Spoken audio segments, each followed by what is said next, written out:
ठीक है, तुम्हारे ग्रुप में मैंने एलेन के बुकलेट भी डाल दिए। एलेन का ना जो मटेरियल है, बुकलेट है, वो भी मैंने डाल दिया है। तो वहां से अगर थ्योरी पढ़ने की जरूरत नहीं, थ्योरी पढ़ने की जरूरत नहीं है ना, वहां से बच्चा केवल क्वेश्चंस कर सकते हो। फिर भी तुम्हें लगता है कि थोड़ा एक्स्ट्रा थ्योरी पढ़े, थ्योरी से कोई फायदा नहीं होता, क्योंकि मैंने थ्योरी पूरा डिटेल से पढ़ा रखा है। तो आप अगर टाइम मिले तो थ्योरी पढ़ सकते हो, लेकिन मैं नहीं चाहता थ्योरी आप पढ़ो। मेन आप क्या करो, वहां से क्वेश्चंस बना लो। वहां पास हर टॉपिक वाइज भी क्वेश्चन होगा। प्लास्टिड पढ़ाया, उसके नीचे प्लास्टिड के क्वेश्चन होंगे। माइटोकॉन्ड्रिया पढ़ाया, माइटोकॉन्ड्रिया के क्वेश्चन होंगे। गोल्जी बॉडी पढ़ाया, उसके क्वेश्चन होंगे। और लास्ट में ढेर सारे क्वेश्चंस भी गिवन होंगे। लास्ट में ढेर सारे आपके पास गिवन होंगे, आप बना सकते हैं। ठीक है, ये कर लीजिएगा।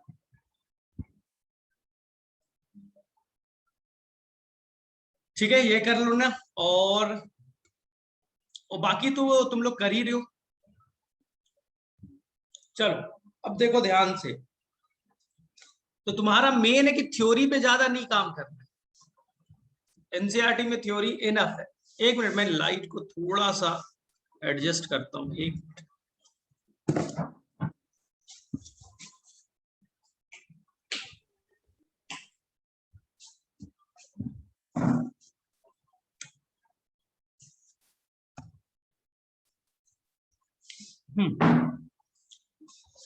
तो मैं बोल रहा था कि ज्यादा तुम्हें थ्योरी पे काम नहीं करना है। थ्योरी जो क्लास में कराया जा रहा है और एनसीईआरटी है, उतना इनफ है ना। पूरे 2 साल का मैं बता रहा हूँ, ऐसा नहीं कि आज का बता रहा हूँ।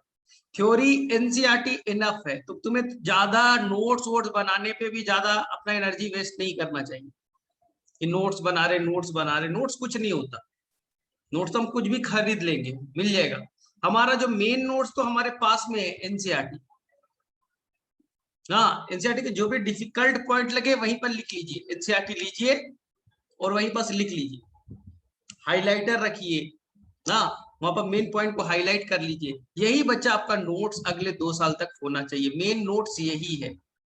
मेन नोट्स आपका एनसीईआरटी ही होता है। ठीक। हाँ, अब अपना एनर्जी कहाँ लगाओगे? बायोलॉजी में, पूरे बायोलॉजी में बता रहा हूं, वो है आपका क्वेश्चन प्रैक्टिस पे। जितना ज्यादा क्वेश्चन बनाओगे तो तुम्हारा सोचने का लेवल और अच्छा हो जाएगा। देखो, थ्योरी कितना भी पढ़ लो, थ्योरी में कुछ भी पढ़ा दो, कुछ भी पढ़ा दो तुम्हें थ्योरी ना, लेकिन तुम सोच ही नहीं पाओगे अगर क्वेश्चन नहीं बनाओगे। अब देखो, तुम अच्छे से सोच सकते हो क्योंकि तुमने ढेर सारे क्वेश्चन प्रैक्टिस कर ली। इसे याद हो जाता है। क्वेश्चन प्रैक्टिस करने से तुम्हें फटाफट वो पूरा टॉपिक आसानी से याद हो जाता है। तो तुम्हें हमेशा अगले 2 साल की कहानी बता रहा हूं, तुम्हारा मेन जो एनर्जी 70 to 80% जो एनर्जी होना चाहिए, वो आपको क्वेश्चन प्रैक्टिस पे। थ्योरी क्लासरूम, थ्योरी क्लासरूम है।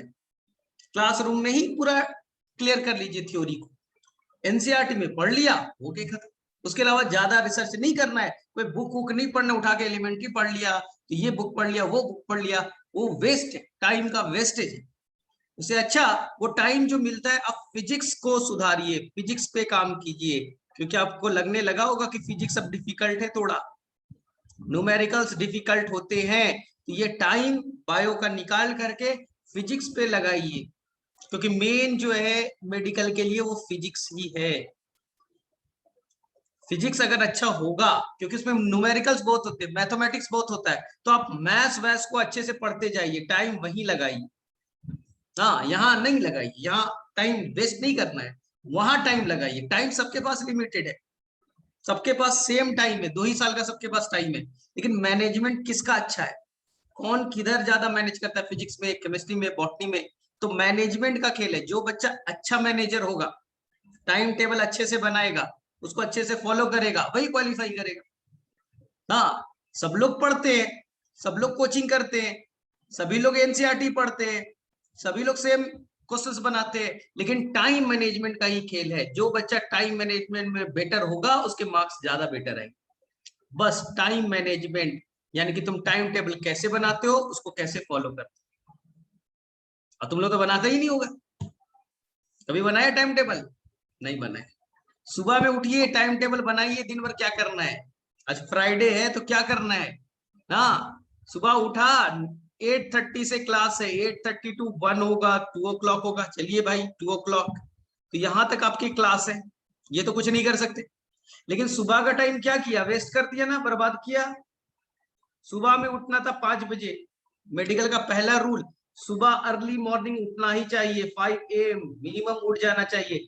5 AM से 8 o'clock 3 घंटा मिला था, हाँ वो यूज किया जा सकता था, बहुत अच्छा, सबसे बेस्ट टाइम है, सबसे बेस्ट टाइम होता है मॉर्निंग का टाइम।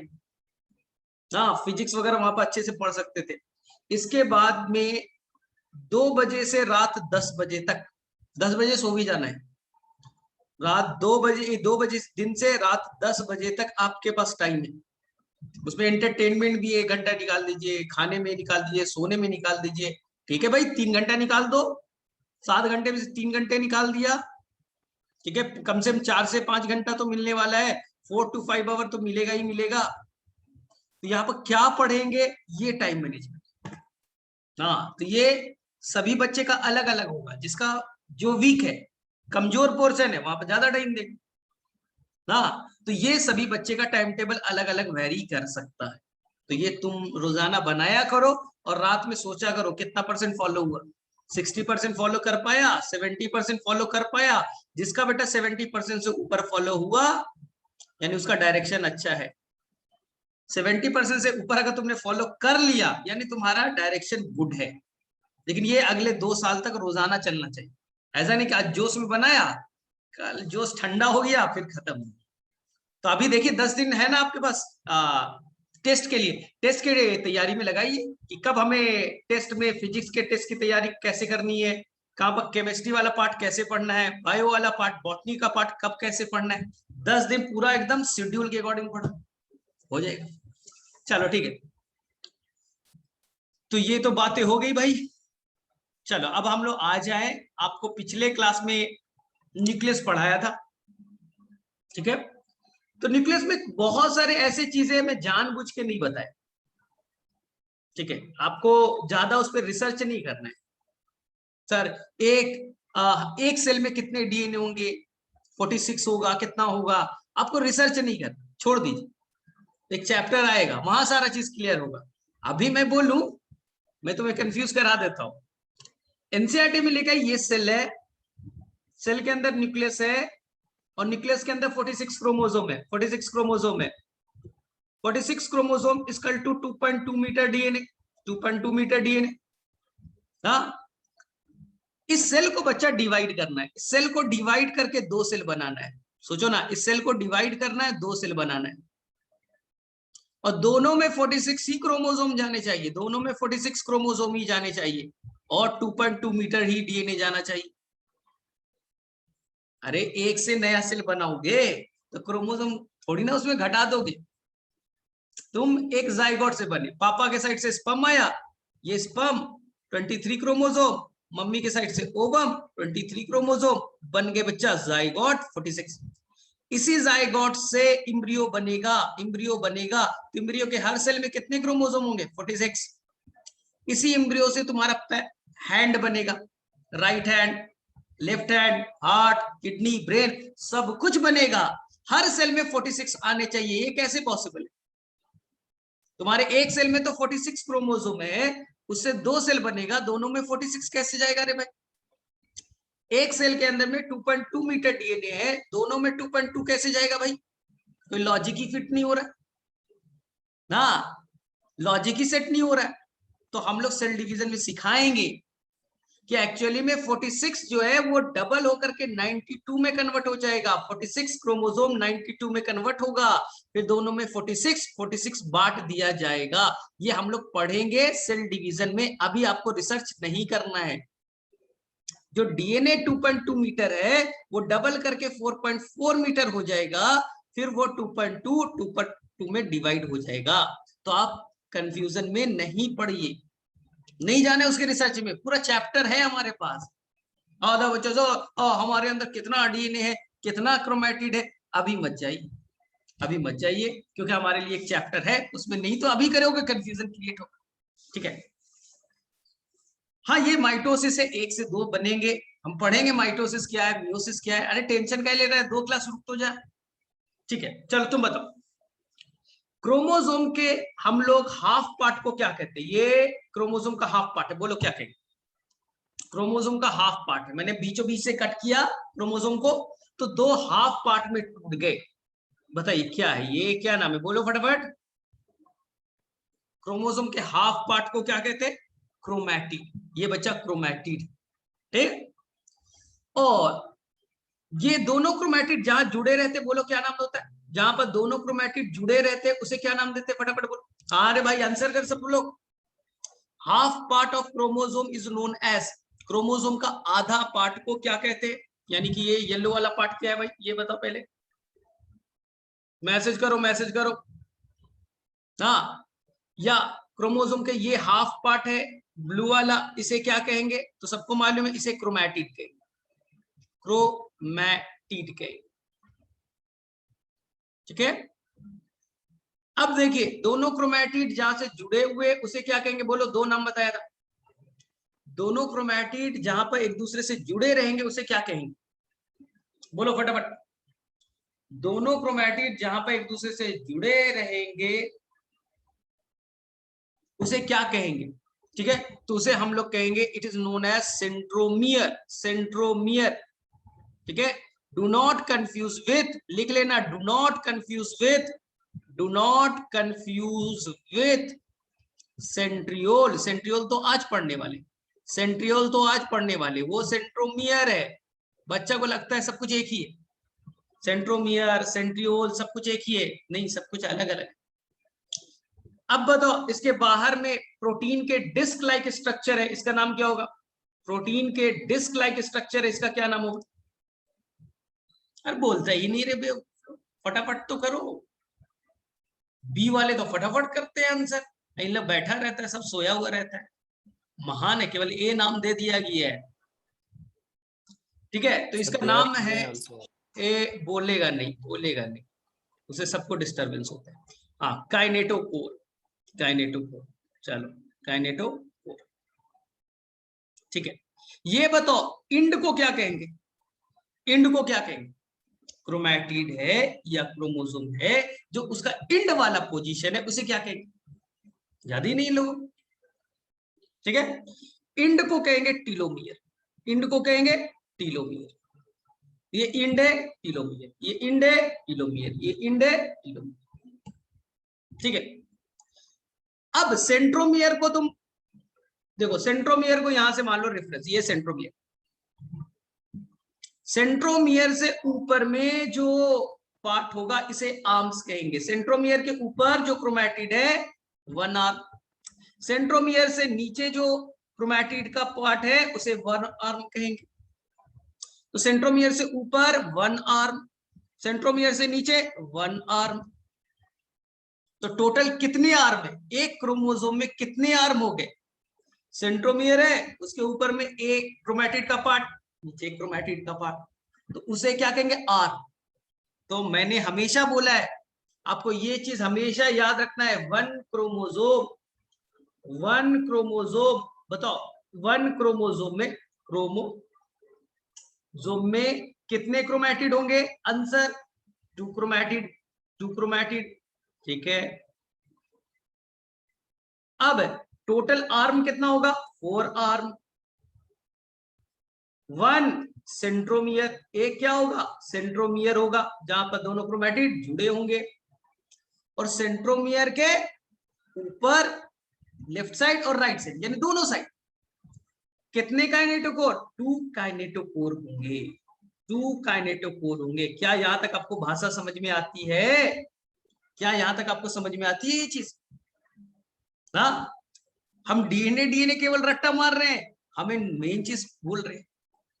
अब देखो, इसके अंदर में, इसके अंदर में, इसके अंदर में बैठा है बच्चा डीएनए। ये बच्चा एक डीएनए, अब तुम्हें बता रहा हूं, ये बच्चा एक डीएनए, यहाँ एक डीएनए, ये एक डीएनए है, ये एक डीएनए है, ये एक डीएनए है, ये एक डीएनए है, और ये बच्चा एक डीएनए है, ये बच्चा एक डीएनए है, ये डीएनए है ना। ये एक डीएनए, यानी एक क्रोमोसोम में हो गए 2 क्रोमैटिड, हर क्रोमैटिड में एक डीएनए, तो 2 chromatid equal to 2 DNA, 2 chromatid equal to 2 DNA. हाँ, अब गड़बड़ नहीं करनी, अब गड़बड़ नहीं करनी, ठीक है। बाकी हम सेल वाले चैप्टर में जाएंगे, वहां पर सेल डिवीजन में तो चीजें क्लियर हो जाएगी, तो अब गड़बड़ नहीं करनी। चलो, अगर सेंट्रोमियर एकदम मिडिल पे है तो क्या नाम देंगे? सेंट्रोमियर एकदम मिडिल पे है तो क्या नाम देंगे? हाँ, टीलोसेंट्रिक में 2 ही आर्म होंगे, करेक्ट है बच्चा, करेक्ट, ये पहले भी हमने डिस्कस किया। सेंट्रोमियर एकदम मिडिल पे है तो क्या नाम देंगे? मेटासेंट्रिक।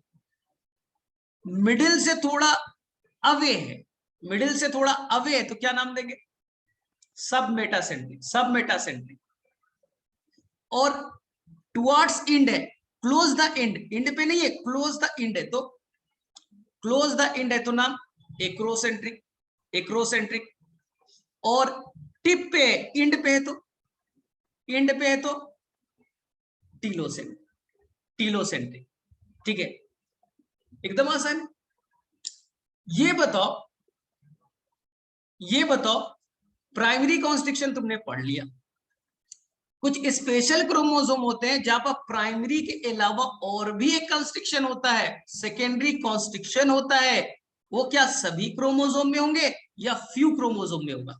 एनसीईआरटी का क्वेश्चन है, क्या सारे क्रोमोसोम में होंगे या फ्यू क्रोमोसोम में होंगे? एनसीईआरटी में लिखा है फ्यू क्रोमोसोम, एनसीईआरटी अगर तुमने पढ़ा होगा तो लिखा है बच्चा फ्यू क्रोमोसोम। हाँ, और वो केवल 5 ही पेयर, 5 पेयर, ठीक है, सभी को याद है ना? 13, हाँ सभी बच्चा बता दिया, 13, 14, 15, 21, 22, ठीक है, कोई गड़बड़ नहीं। चलिए, अब देखिए ध्यान से, मैं एक कहानी के फॉर्म में तुम्हें सिखा रहा हूं, गड़बड़ नहीं कीजिएगा, गड़बड़ नहीं कीजिएगा, तुम्हें एग्जैक्ट आइडिया लगेगा। ये बच्चा आपके फादर, पापा, ये आपके फादर है, ठीक, फादर ने बच्चा स्पर्म, ये स्पर्म, इसमें बच्चा 23 क्रोमोसोम है, 23 बना के दिखा रहा हूं कि गड़बड़ ना करो। ये बच्चा स्पर्म है और इसमें क्रोमोसोम बच्चा 23 है, 1 2 3 4 5 6 7 8 9 10 11 12 13 14 15 16 17 18 19 20 21 22 23। कुछ आया समझ में? फादर ने स्पर्म दिया, अपने बारे में सोचोगे तो याद हो जाएगा। तो स्पर्म में कितने क्रोमोसोम है? 23। इसी को कहते हैं बच्चे लोग वन सेट है, 23 क्रोमोसोम मिलकर के होते हैं वन सेट। इसी वन सेट को कहते हैं बच्चा हैप्लॉइड, हैप्लॉइड, हैप्लॉइड, ऐसा वर्ड आप बार बार बायोलॉजी में आप सुनोगे। इसी को कहते हैं वन सेट है, तो एन लिखेंगे बच्चा, एक एन, सिंगल स्मॉल एन लिख दीजिए, एन मतलब वन सेट। तो एक सेट मतलब कितने क्रोमोसोम? जो भी गैमेट्स में, स्पर्म में जितने क्रोमोसोम होंगे मिलकर के वन सेट बनाते हैं। तो ह्यूमन बीइंग के स्पर्म में 23 क्रोमोसोम होते हैं, इसी को वन सेट कहते हैं, इसी को एन कहते हैं, इसे कहते हैं वन सेट है तो हैप्लॉइड बोलेंगे। चलिए, अब मम्मी, ये माँ, मदर, मदर के साइड से क्या आएगा बच्चा? Ovum, OVUM, ovum. ओवम के अंदर में कितने क्रोमोसोम? तो यहां भी होंगे 23। हाँ, यहां भी कितना होगा? ओवम में भी कितने क्रोमोसोम होंगे? 23। बना देता हूं, 1 2 3 4 5 6 7 8 9 10 11 12 13 14 15 16 17 18 19 20 21 22 23। तो बताइए, माँ के सेट से, माँ के तरफ से जो ओवम आया उसके अंदर में कितने? वहां भी वन सेट है, वहां भी वन सेट है, यानी उसे भी हम क्या लिखेंगे? वन सेट है तो एन लिख दीजिए। वन एन लिखने की जरूरत नहीं है, एन मतलब वन सेट होगी। इस ये भी कैसा है बच्चा? हैप्लॉइड। ये भी कैसा है? हैप्लॉइड। चलिए, अब दोनों आपस में जुड़ेंगे, अब दोनों आपस में जुड़ेंगे, दोनों का होगा बच्चा फ्यूजन, जिसे आप कहते हैं फर्टिलाइजेशन। स्पर्म और ओवम दोनों जुड़ जाएंगे, और जुड़ने से बनेगा बच्चा जाइगोट। जाइगोट ये एक सेल है, स्पर्म एक सेल था, ओवम एक सेल था, दोनों फ्यूज हो गए, तो प्रोसेस का नाम फर्टिलाइजेशन। प्रोसेस का नाम फर्टिलाइजेशन। और ये बन गया बच्चा आपका जाइगोट। जाइगोट देखिए कैसे होगा, क्रोमोसोम बताओ। आपके पापा के साइड से 1 2 3 4 5 6 7 8 9 10 11 12 13 14 15 16 17 18 19 20 21 22 23। पापा से एक सेट आया, एक सेट पापा के साइड से आ गया। अब मम्मी के साइड से एक सेट आएगा, देखो यहां ये बच्चा दूसरा सेट बना रहा हूं, ये दूसरा सेट बना रहा हूं। तो ये व्हाइट वाला जो सेट है मम्मी के साइड से आया। तो अब तुम बताओ तुम्हारे अंदर में कितने सेट हो गए? एक मम्मी के से आया, एक पापा के साइड से आया। तो तुम बोलेगे सर हमारे अंदर 2 सेट है, 2 सेट ऑफ क्रोमोसोम है, यानी हम बच्चा हो गए 2n। इसी को कहते हैं डिप्लॉयड। 2n मतलब डिप्लॉयड, क्योंकि हमारे पास 2 सेट है क्रोमोसोम की। इसी से पूरा बच्चा आपका बॉडी बना है, इसी से, इसी जाइगोट से आपका हर सेल बना है। नाक का, कान का, लीवर का, किडनी का, ब्रेन का, हर में 2 सेट होगा, आप बच्चा 2n होंगे। हाँ ध्यान से सुनो। और ये देखिए पापा से पहला क्रोमोसोम, ध्यान से सुनना, पापा का फर्स्ट क्रोमोसोम, मम्मी का फर्स्ट क्रोमोसोम, दोनों आपस में पास में आए, पापा का फर्स्ट, मम्मी का फर्स्ट। और ये बच्चा बन गया 1 पेयर, 1 पेयर, 1 बन गया बच्चा, पेयर बन गए। पापा साइड से सेकंड, मम्मी साइड से सेकंड, ये सेकंड पेयर, ये बच्चा थर्ड पेयर, ये बच्चा फोर्थ पेयर, ये बच्चा फिफ्थ पेयर। तो क्या ऐसे ऐसे 23 पेयर नहीं बने? ऐसे ऐसे 23 पेयर नहीं बन गया क्या? हाँ सर 23 पेयर बन गए। एक पेयर के अंदर 2 क्रोमोसोम, तो 23 पेयर मतलब सर 46 क्रोमोसोम। अब कुछ बातें दिमाग में जा रही है, कुछ चीजें समझ में आ रही है आपको? यानी आपके हर सेल में 23 पेयर है। हाँ आपके हर सेल में बच्चा 2 सेट है, एक मम्मी एक पापा। आप बच्चा डिप्लॉयड हो, बार बार पढ़ते हो हम डिप्लॉयड है। अरे क्या होता है डिप्लॉयड? तो बोलेगा 2 सेट है। सेट क्या होता है? स्पर्म के अंदर में जितना क्रोमोसोम था वो 1 सेट है, ओवम के अंदर जितना क्रोमोसोम था 1 सेट है, दोनों जुड़ गए तो 2 सेट हो गया। हम बच्चा डिप्लॉयड है, हमारे अंदर 2 सेट है क्रोमोसोम। हाँ 1 सेट को कहते हैं बच्चा, एक जो सेट है उसी को 1 जीनोम भी कहते हैं। जो आपका 23 क्रोमोसोम है स्पर्म के अंदर में, उसे 1 जीनोम भी कहते हैं। तो यहां भी बच्चा 1 जीनोम है, 1 जीनोम है। तो आप बताइए आपके अंदर कितने जीनोम हो गए? सर 2 जीनोम हो गया, 2 जीनोम हो गए ना। एक सेट मतलब एक जीनोम भी कहते हैं उसे।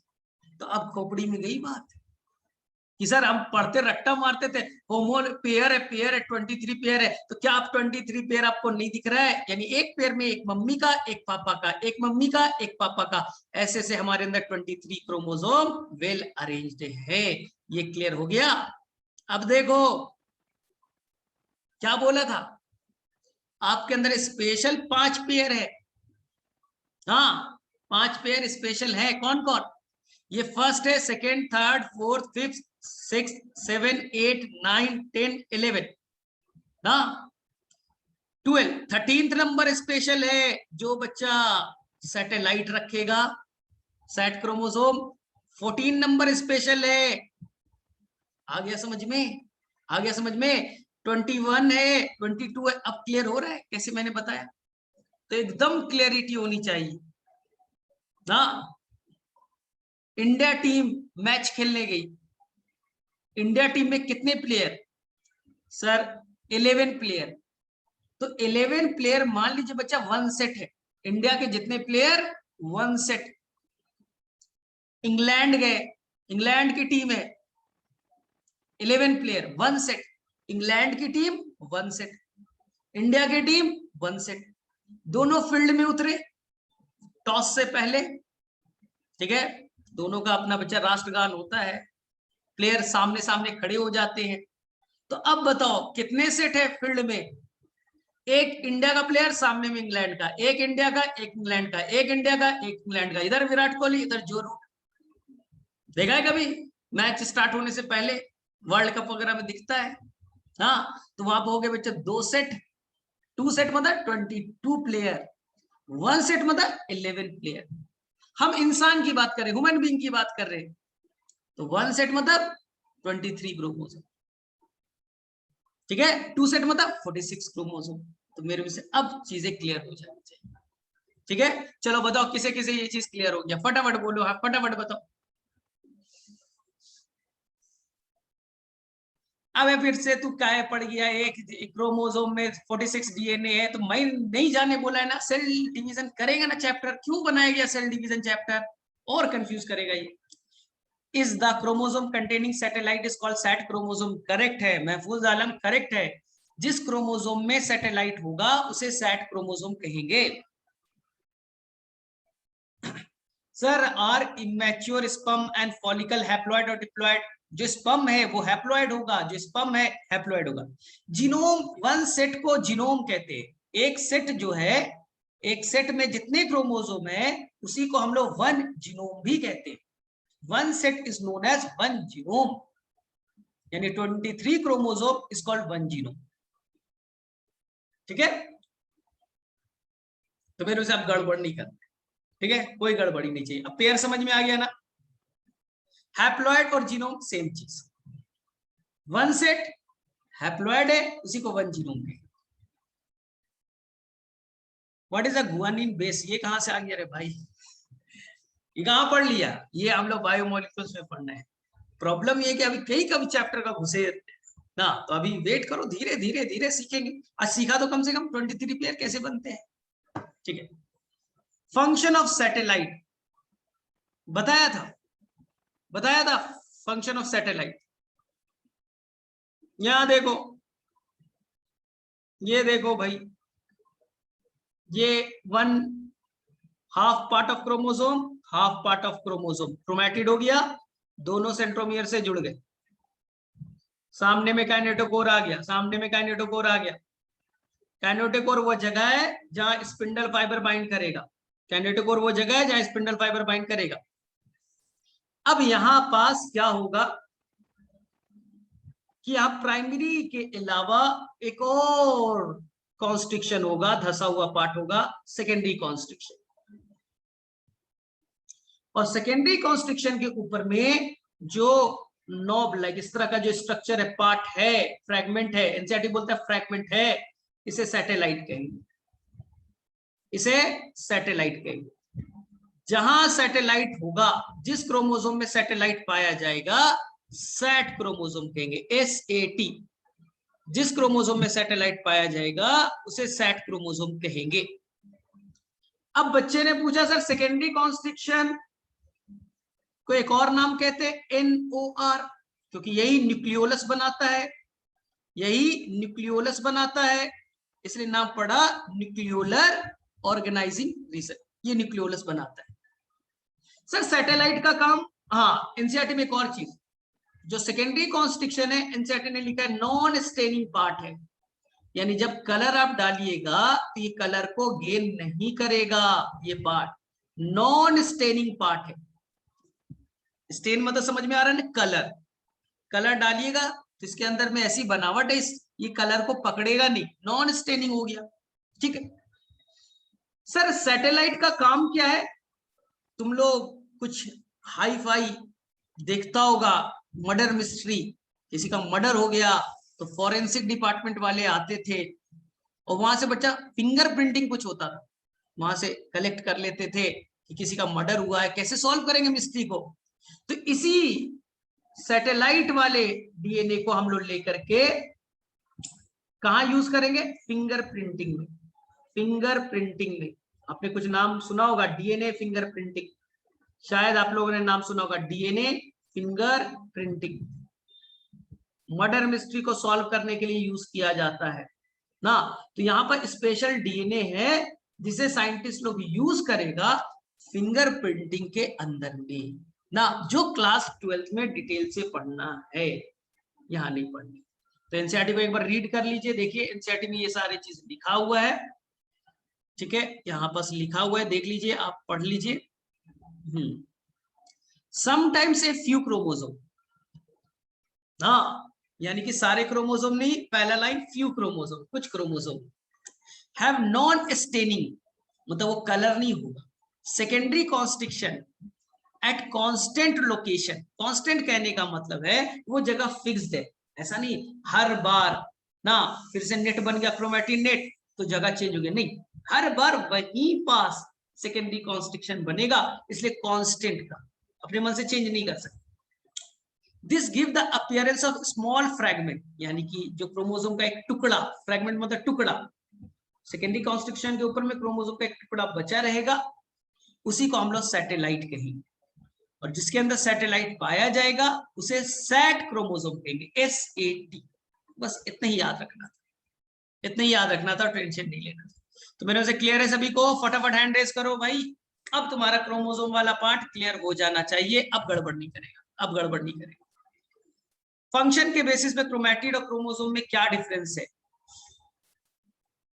बस अभी ये याद रखिए, अभी बस ये याद रखिए कि क्रोमोसोम के हाफ पार्ट को क्रोमैटिड कहते हैं, यानी तुम्हें बीचों बीच से मैं काट दूं तो तुम्हारा एक पार्ट क्रोमैटिड कहलाएगा, तो ऐसे से तुम्हारे अंदर दो पार्ट है तो तुम्हारे अंदर दो क्रोमैटिड है, तुम एक क्रोमोसोम हो और तुम्हारे दो पार्ट है, वो दो क्रोमैटिड है।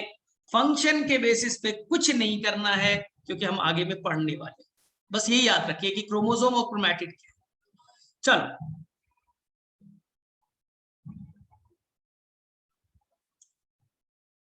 अबे मैंने कब बोल दिया सेकेंडरी कॉन्स्ट्रिक्शन कहीं भी फॉर्म हो सकता है, मैंने ऐसा नहीं बोला था ना, मैंने ऐसा कभी नहीं बोला था कहीं भी फॉर्म हो सकता है, मैंने बोला था प्राइमरी के अलावा, अब फिर से कंफ्यूजन मत क्रिएट करना, प्राइमरी के अलावा कहीं और जगह पे भी कॉन्स्ट्रिक्ट होता है, सेकेंडरी कॉन्स्ट्रिक्शन कहलाता है, कुछ और क्रोमोसोम में और भी कॉन्स्ट्रिक्शन पाए जाएंगे, इसलिए कंफ्यूजन हो जाता ना, कुछ क्रोमोसोम में सेकेंडरी और भी पाए जाते हैं तो बड़े कंफ्यूज कर जाते हैं, तो इसलिए नहीं पता नहीं।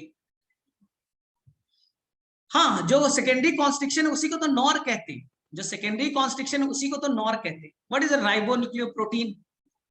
थप्पड़ मारू, कोई बताएगा क्या? देखते हैं किसी बच्चों को याद है क्या? एक बच्चे कबीर ने पूछा है व्हाट इज राइबोन्यूक्लियोप्रोटीन, कोई बच्चा बता दे, चलो देखते हैं किसी बच्चे को याद है क्या? कबीर ने क्वेश्चन पूछा है व्हाट इज राइबोन्यूक्लियोप्रोटीन, कोई बच्चा बताए, बोलो रे भाई। राइबोन्यूक्लियोप्रोटीन, आरएनए का नाम सुना है? ये RNA ribonucleic acid, ribonucleic acid, ribonucleic acid RNA, उसमें जुड़ गया प्रोटीन, तो शॉर्ट में क्या कहें, बोलो तो तुम ही बोलो, क्या कहें बोलो?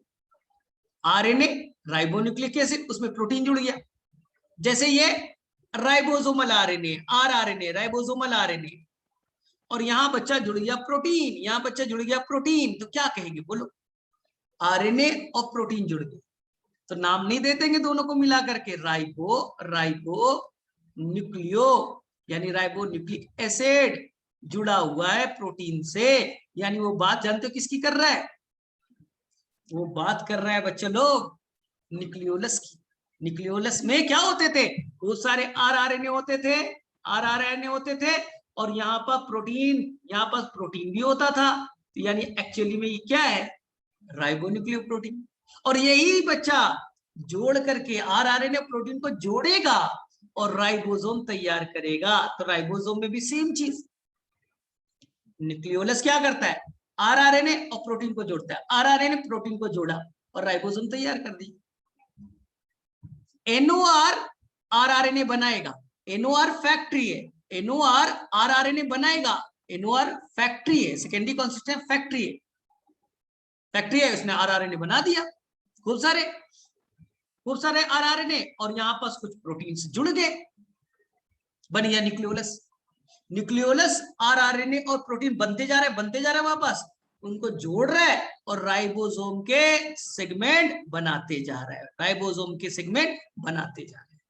आ गया समझ में? तो रियल में फैक्ट्री कौन है? Secondary constriction. उसने क्या बनाया?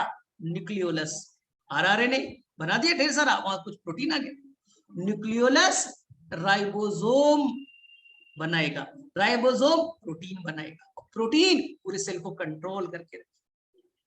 चल, तो मेरे वैसे ये क्लियर, राइबोन्यूक्लिक प्रोटीन और ऐसे एंजाइम टीलोमेरेस। टीलोमेरेस तुम्हें मिला होगा, लेकिन चलो एक लाइन बताता हूँ, व्हाट इज अ टीलोमेरेस। देखो नाम से क्या लग रहा है, मैं हाई फाई रिसर्च में नहीं जा रहा। व्हाट इज अ टीलोमेरेस, क्या होगा? जो टीलोमियर बनाएगा, ध्यान से सुनो, जो टीलोमियर बनाएगा, नाम में लग रहा है ना टीलोमेरेस।